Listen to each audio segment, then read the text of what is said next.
Hello friends, नमस्कार। YouTube channel में आपका स्वागत है। बजट 2025-26 इसमें सबके लिए कुछ ना कुछ राहत दी गई है। और जैसा कि आप लोग को पता है कि जो भी इनकम रेगुलर इनकम वाले लोग हैं, सैलरी होल्डर जो भी हैं, उनको 12 लाख तक के आय पर टैक्स फ्री कर दिया गया है। यानी कि 12 लाख तक के आय पर 75,000 का स्टैंडर्ड डिडक्शन को भी अगर आप जोड़ लेते हैं तो यह मानकर चलिए कि 12,75,000 तक जो है आपका टैक्स फ्री हो गया है।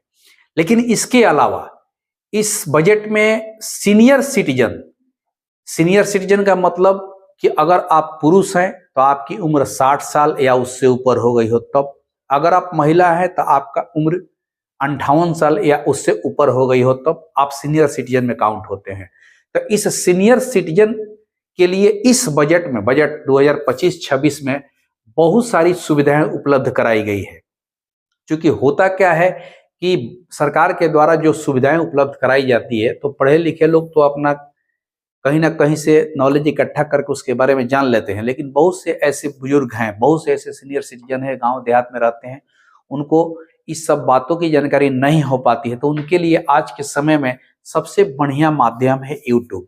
और गांव देहात में अक्सर लोग फुर्सत के क्षण में यूट्यूब पर वो अपने बेनिफिट की बातों को देखते रहते हैं। तो इसमें हम लोग की एक जिम्मेवारी हो जाती है कि सीनियर सिटीजन के लिए जो भी सरकार के द्वारा कार्यक्रम चलाए जा रहे हैं, जो भी उनके लिए बेनिफिशियल चीज है, उसको समेट करके शॉर्ट में सीनियर सिटीजन तक पहुंचाने का हम लोग प्रयास करते हैं। इसी प्रयास के क्रम में जो इस नए बजट में सीनियर सिटीजन के लिए जो जो सुविधाएं लागू की गई है, उन सुविधाओं पर आज हम लोग चर्चा करेंगे और प्रयास करेंगे कि उन सुविधाओं के बारे में जानकारी आप तक पहुंच जाए। क्योंकि सबसे महत्वपूर्ण चीज होता है जानकारी। जब तक आपको उस स्कीम के बारे में, उस बेनिफिट के बारे में जानकारी नहीं होगी, तब तक आप उसका लाभ नहीं उठा सकते हैं। तो जानकारी ही आपका लाभ है।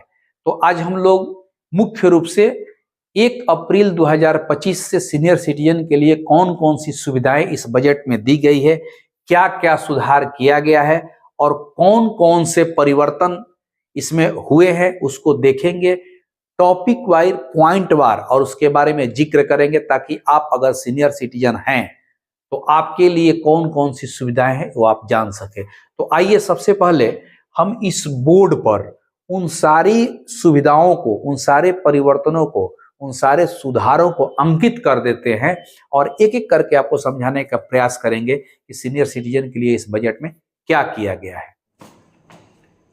तो आइए इस बोर्ड पर हम जितने भी लाभ मिलने वाले हैं 1 अप्रैल 2025 से सीनियर सिटीजन का, उसका पॉइंट नोट किए हैं और इस एक एक पॉइंट को हम एक्सप्लेन करते हैं ताकि आपको बात आसानी से समझ में आ जाए। पहला पॉइंट कहता है कि 2 मकान तक टैक्स फ्री। पहले क्या था कि अगर आपके पास 2 मकान है और एक मकान में आप स्वयं रह रहे हैं और दूसरा मकान खाली पड़ा हुआ है, मान लीजिए कि पहले से आपके पास 2 मकान था, मान लीजिए कि कोई मकान एक मकान आपका ए हो गया, एक मकान बी हो गया, इसमें आप रह रहे हैं और यह खाली है। तो होता क्या था कि जिस मकान में आप रह रहे हैं वह तो टैक्स फ्री था, लेकिन जिसमें खाली है, जो मकान आपका खाली है, वह मकान का टैक्स आपको देना पड़ता था। अब क्या है कि इस बजट में उसमें सुधार करते हुए, मान लीजिए कि आपके पास 2 मकान है, एक मकान में आप रह रहे हैं जो कि पहले से टैक्स फ्री है और दूसरा मकान अगर आपका खाली भी है तो उस मकान पर अब आपको टैक्स देना नहीं पड़ेगा। यानी कि एक तरह से समझिए कि पहले जो एक मकान तक टैक्स फ्री था, अब 2 मकान को टैक्स फ्री कर दिया गया है। अगर आपके पास 3 मकान है तो उस 3 मकान में से 2 मकान आपका टैक्स फ्री होगा, एक मकान पर आपका टैक्स लगेगा, वह मकान खाली होना चाहिए, नंबर 1। दूसरा क्या है, कहता है कि किराया की राशि 6 लाख तक टैक्स फ्री हो गई। पहले 2.4 लाख था। ये तो हुआ खाली मकान की बात कि आपका मकान खाली है तो अब टैक्स नहीं लगेगा। अगर मकान आप किराया पर दिए हैं तो किराया से जो राशि आ रही है तो वह राशि में पहले क्या था कि 2,40,000 तक का टैक्स आपका फ्री था सीनियर सिटीजन के लिए, लेकिन इसमें सुधार करके उस रेंज को बढ़ा दिया गया है और 6 लाख तक टैक्स फ्री कर दिया गया है। तो अब इस ध्यान रखना है कि इस 6 लाख को अब पर मंथ अगर बांटिएगा तो 12×5=60 यानी कि 50,000 रुपया पर मंथ, यानी कि वह भी एक लिमिट है ऐसे कि महीना में 50,000 रुपया से ज्यादा नहीं होना चाहिए आपका मंथली, और साल में 6 लाख से ज्यादा नहीं होना चाहिए। यानी कि एक तरह से ऐसे समझिए कि किसी पार्टिकुलर मंथ में आपका 50,000 या उससे कम है, लेकिन फाइनली जाकर के वह साल में 6 लाख से ज्यादा हो गया, तब आप पर टैक्स देना होगा। या अगर आप 50,000 रुपया मंथली ले रहे हैं लेकिन आपका रेंज जो है वो 6 लाख से बढ़ गया, तो आपको टैक्स देना पड़ जाएगा। यानी कि कुल मिलाकर के समझिए कि 6 लाख तक का जो टैक्स फ्री किया गया आपके किराए पर, वह मंथली में बांटिएगा तो 50,000 से ज्यादा नहीं होना चाहिए। तो इस हिसाब से यह सुधार करके इस लिमिट को बढ़ाया गया है। बात हो गई। तो ये तो मकान की बात हो गई कि अगर आपके पास 2 मकान है, एक मकान में आप रहते हैं और एक मकान आपका खाली है, तो दोनों का दोनों टैक्स फ्री होगा। जगह अगर आप किराए पर दिए हुए हैं तो अब किराया 6 लाख तक टैक्स फ्री होगा। तीसरा पॉइंट कहता है कि ITR फाइल नहीं करने पर हायर रेट यानी कि 20% से कटौती नहीं होगी। पहले क्या था कि मान लीजिए कि अगर आप इनकम टैक्स फाइल नहीं करते हैं तो उस कंडीशन में जो 10% की कटौती होती थी TDS का, वह अब इनकम टैक्स को फाइल नहीं करते हैं, इनकम टैक्स में रिटर्न फाइल नहीं करते हैं तो उस पर 20% TDS कट जाता था। लेकिन अब क्या है कि अगर आप ITR फाइल नहीं भी करते हैं तो आपका जो लोअर रेट है 10%, उसी पर वो कटेगा। हाँ, उसमें शर्त क्या है कि जो आपका पैन है वह वैलिड होना चाहिए और एक्टिव मोड में होना चाहिए, नहीं तो पैन इनवैलिड हो जाएगा, इनएक्टिव हो जाएगा, तो उस कंडीशन में वह आपको 20% से ही टैक्स कट जाएगा किसी भी आपके डिपॉजिट पर। कहता है कि FD, RD, senior citizen saving scheme आदि के ब्याज 1 लाख तक टैक्स फ्री। पहले 50,000 तक था। पहले क्या था कि अगर आप सीनियर सिटीजन हैं, आप FD किए हुए हैं बैंक में, चाहे पोस्ट ऑफिस में, या RD किए हुए हैं, या सीनियर सिटीजन सेविंग स्कीम में पैसा इन्वेस्ट किए हुए हैं, तो जो साल में आपको ब्याज मिलता था उस ब्याज पर टैक्स लगता था। तो पहले था कि 50,000 तक के टैक्स पर, 50,000 तक के ब्याज पर कोई टैक्स नहीं लगता था, शून्य। अब उसको बढ़ा करके कहता है कि नहीं, 1 लाख तक का जो भी टैक्स होगा तो आपका टैक्स फ्री हो जाएगा। ठीक है।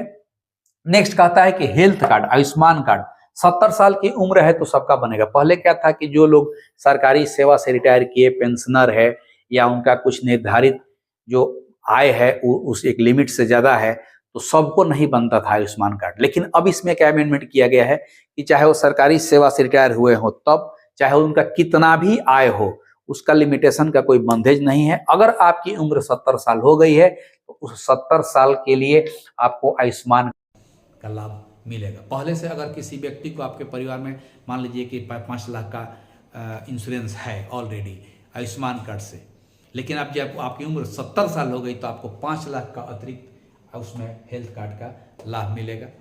तो अब वो बंधेज समाप्त हो गया। 70 साल का उम्र अगर है तो सबका बनेगा। कहता है कि सेविंग स्कीम डिपॉजिट की सीमा 30 लाख कर दी गई। पहले 15 लाख थी। अगर मान लीजिए कि कोई भी सेविंग स्कीम है, पहले क्या था कि आम व्यक्ति के लिए वह 10 लाख था, सीनियर सिटीजन के लिए 15 लाख था, कि उससे ज़्यादा आप इन्वेस्ट नहीं कर सकते हैं, चाहे वो FD हो, चाहे वो RD हो, चाहे सीनियर सिटीजन स्कीम, यानी कोई भी सेविंग स्कीम अगर आप लिए हैं।